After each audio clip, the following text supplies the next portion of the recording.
ఇంద్రమ్మ రాజ్యం మళ్ళా రావాలా అని చెప్పి ఉన్నది.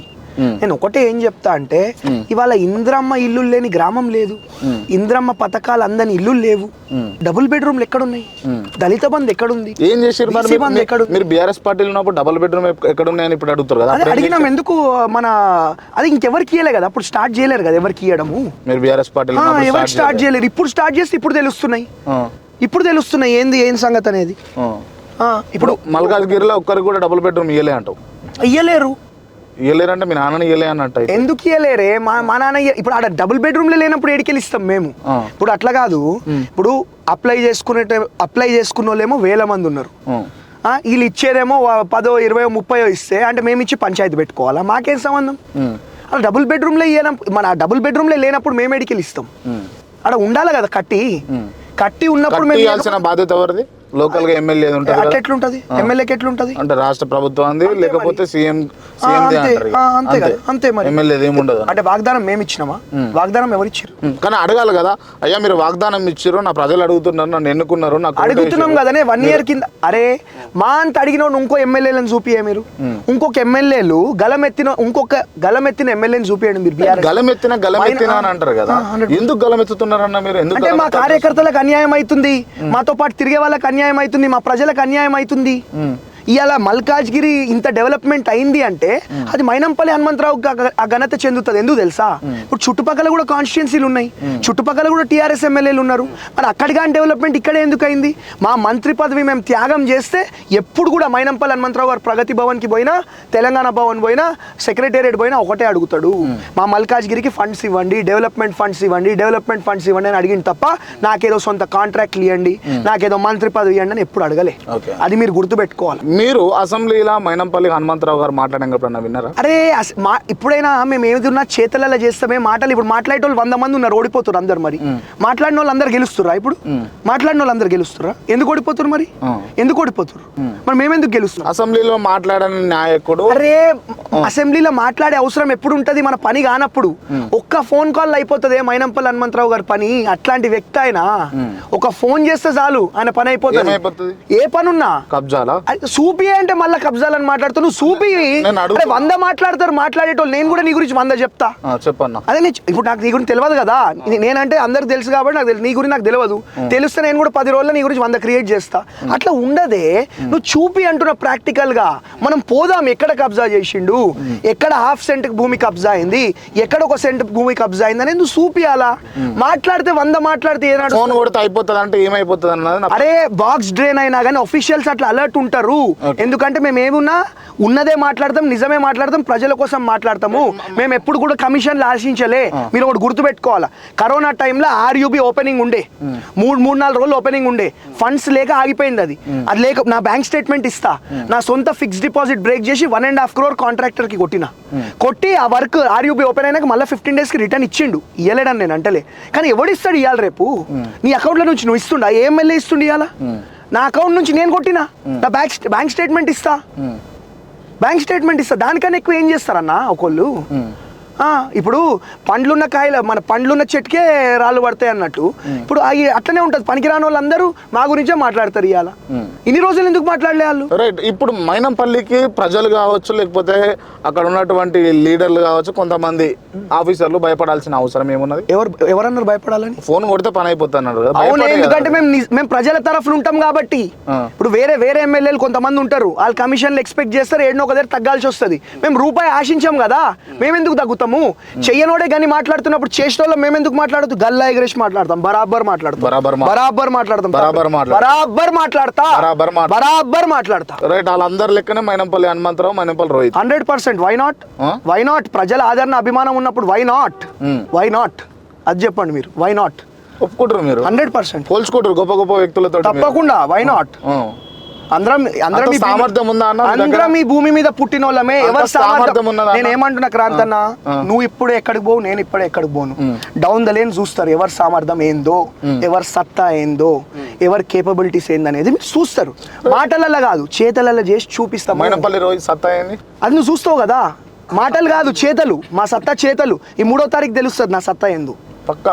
అరే నువ్వు చూడు. అరే 3వ తారీఖు దూరం లేదు కదా, అబద్ధమే ఉంటది కదా. Right.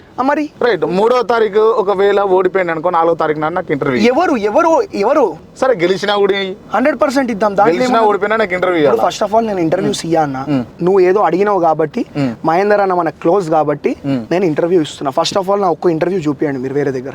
Only face to face వాళ్ళు వస్తారు, మాట్లాడతారు, పబ్లిక్ లో వెళ్ళిపోతారు తప్ప నేను ఇంటర్వ్యూస్ ఇయ్యా. ఎందుకు ఇయ్యా అంటే మేము ఏదున్నా మాటలల్లో కాదు, చేతలల్లో చేసి చూపెట్టి నిరూపించుకునే వ్యక్తులము. కాబట్టి మేము ప్రజలలో ఉంటాం. మీరు మైనంపల్లి హనుమంతరావు గారివి కూడా చూడండి, ఎప్పుడు ఇంటర్వ్యూస్ ఉండవు. పనికిరాని వాళ్ళు మాట్లాడతారు ఇంటర్వ్యూలలో, పనికిరాని వాళ్ళు రోజు పనికిరాని ఇదే. ఈ మధ్యలో ఏంటంటే కొన్ని యూట్యూబ్ ఛానల్ ఎక్కువైపోయినాయి, అలాగే ఏంటంటే 50,000 ఇవ్వగానే ఇంటర్వ్యూలు తీసేస్తారు. కాబట్టి అట్లాంటి వాళ్ళు పనికిరాని వాళ్ళు, వాళ్ళకి ఫేమ్ కావాలన్న వాళ్ళు మాట్లాడుకుంటారు. మాకు అవసరం లేదు అట్లా, మేము ప్రజలలో ఉంటాం. మాకు ఇప్పుడు మీలాంటి నిజంగా జెన్యూన్ వాళ్ళు ఉంటే, క్రాంతిబాయ్ లాంటి జెన్యూన్ వాళ్ళు ఉంటే తప్పకుండా ఇంటర్వ్యూ ఇస్తాం.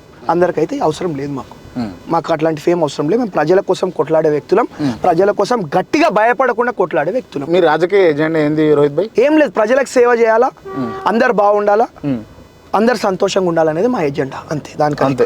ఇవాళ మీరు ఒక గ్రామాలలో చూస్తే ఎంత బాధ, ఒక హాస్పిటల్ లేదు. ఇవాళ వైద్య ఆరోగ్య శాఖ మంత్రి పక్కన నుంచి వచ్చి మాట్లాడతాడు, ఒక దవాఖానా లేదు ఈడ. ఏంది పరిస్థితి ఇది? మా ప్రజల పరిస్థితి ఏంది? చిన్న ఇష్యూ అయితే గవర్నమెంట్ హాస్పిటల్ పోతే ఎలగొడతా ఉన్నారు.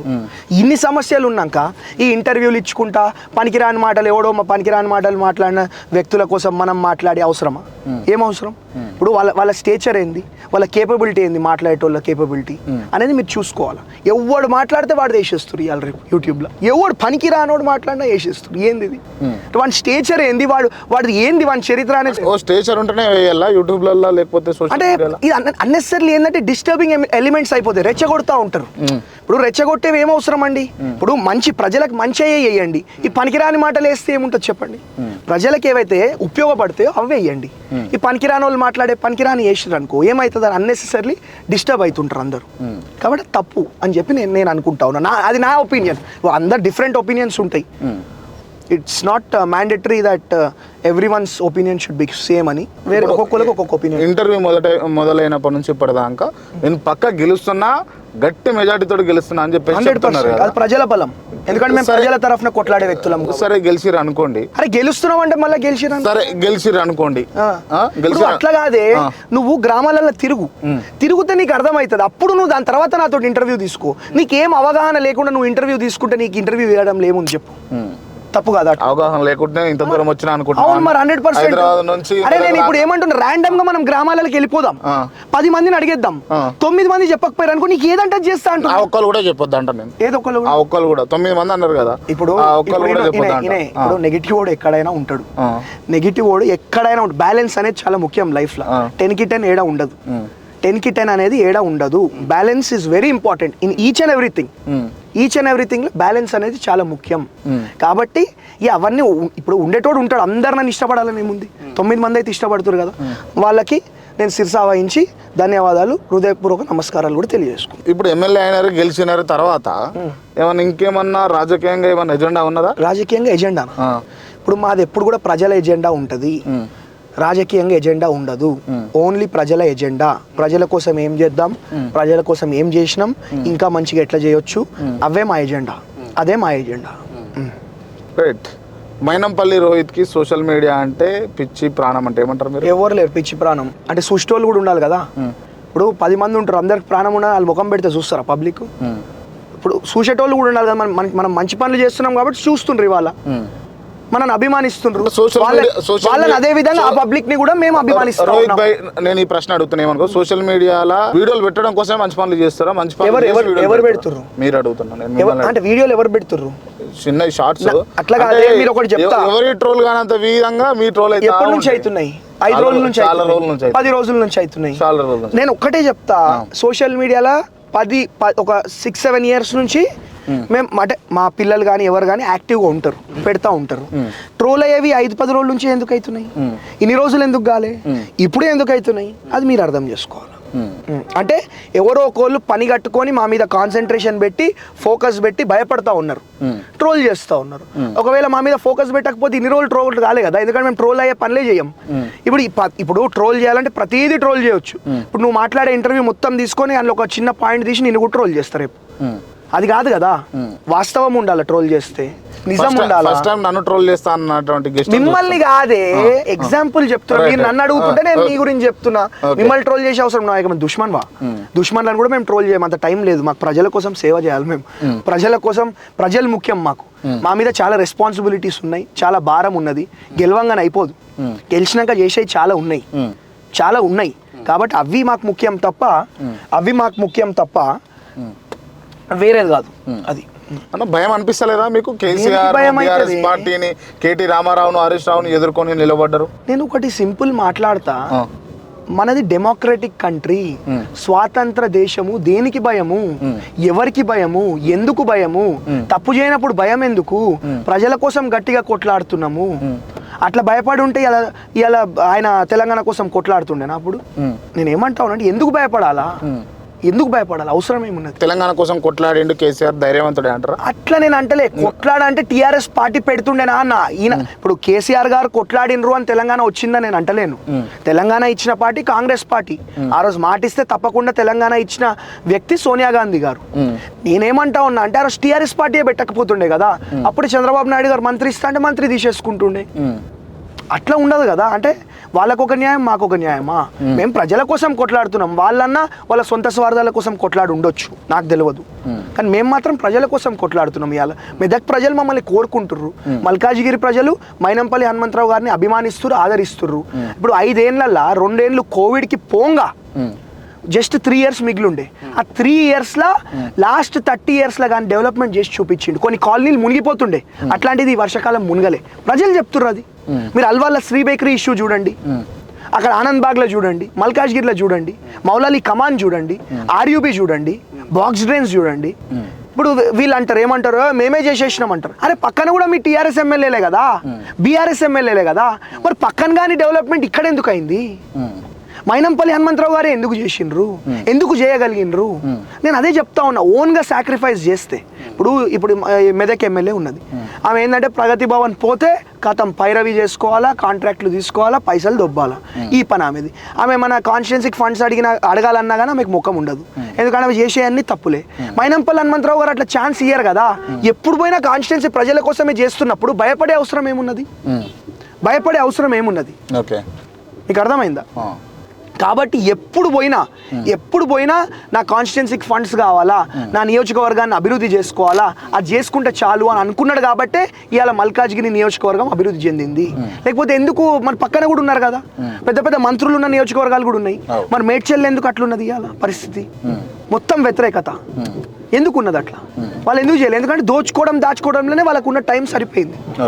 మేమేమో ఇప్పుడు మైనంపల్లి హనుమంతరావు గారు అనే వ్యక్తి ఏదో ఎన్నికల ముందు వచ్చే వ్యక్తి కాదు, మొత్తం 5 ఏళ్ళు కూడా ప్రజలలో ఉన్న వ్యక్తి, ఉండి చూపించిన వ్యక్తి అని చెప్పి తెలియజేసుకుంటా ఉన్నాం. రైట్. మనం మొత్తానికి మీ ప్రచారంలో భాగంగా అయితే ఏ ఊరు, ఏ విలేజ్ వస్తుంది అన్నది? గజగట్లపల్లి అని చిన్నశంకరంపేట మండలి, చిన్నశంకరంపేట మండలం, మెదక్ నియోజకవర్గం. సో ఈ ప్రజల్ని నేను అడగండి, మైనంపల్లి రోహిత్ కు ఈసారి ఓటేజ్ గెలిపించుకుంటారా? తప్పకుండా అడగండి, తప్పకుండా అడుగుతా. ఓకే కదా? అడగండి. రైట్.